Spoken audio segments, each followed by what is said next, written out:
And then sometimes all bets are off, and I'm gonna probably play dirty, but still, until then, mad respect, because they're all out there until they screw up.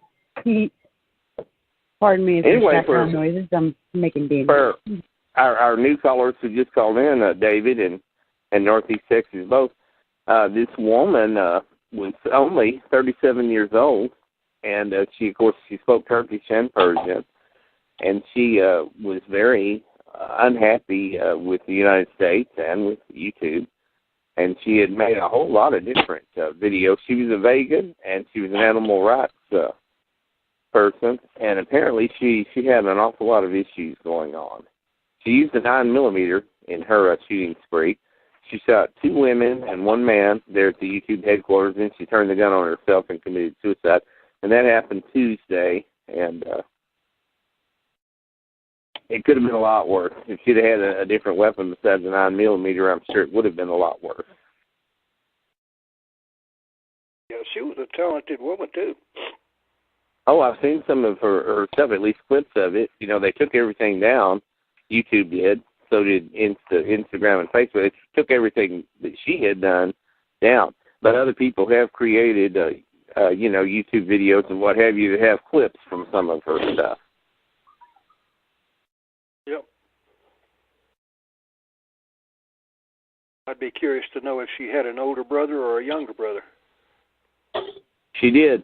And in the New York Times article that I was reading from earlier, one of the brothers made a very chilling remark. If I can find it, I will repeat it, because he kind of saw it coming.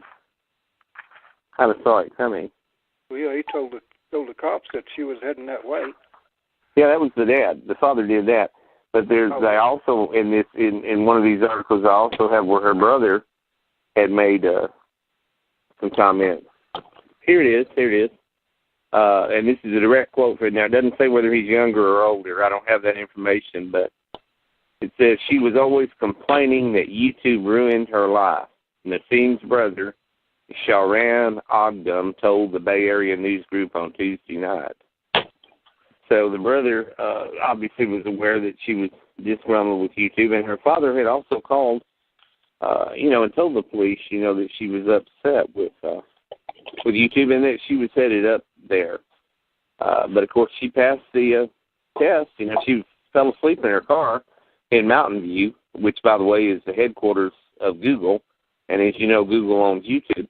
And the police there in Mountain View, California, tapped on the window, talked to her for 20 minutes, made sure she was all right. And they decided, yeah, she's just moving up here to find a job in this area, and everything's fine. And so they basically let her go. She didn't say anything that tipped her hand, but obviously this was premeditated because she drove 500 miles all the way from San Diego in Southern California up there to San Bruno near San Francisco in Northern California. So after a 10-hour drive, obviously it was pre-planned and premeditated, no question about that.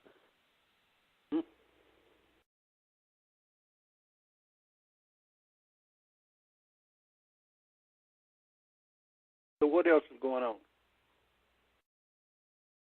That was the major news story of the week, pretty much, that I'm aware of. That's the one I most closely followed,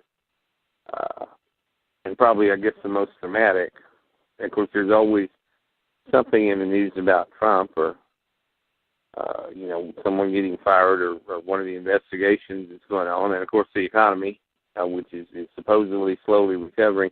But I guess this YouTube shooter was the major news event of the week that I'm aware of, at least. That and that Chinese space ship coming down. Go ahead. Has anybody figured out why YouTube took down her videos? And one clip I saw that she said they told her it was inappropriate for children, and she showed some bad videos. It says, "What about these? Are these inappropriate for children?" She was really hurt. Definitely not to defend her actions at all, as you've talked about her actions obviously are not defensible. But YouTube's definitely in the wrong. Not just in their treatment of her, but in their treatment of many other people. And it is selective enforcement. They basically there is a favored group of elite YouTubers, and then there's everybody else.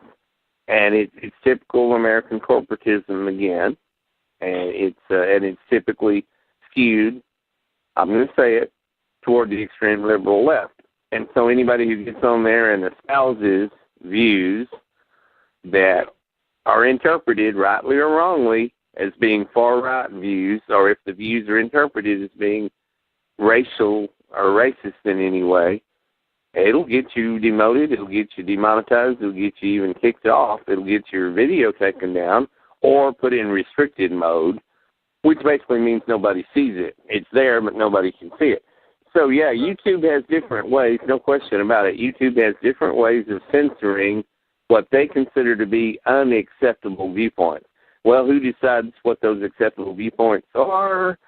The liberal left-dominated Silicon Valley corporate execs who run YouTube and Facebook and Google, and, there's no question about this. It's pretty well easily established and easily documented. I can back all this up. I've researched it.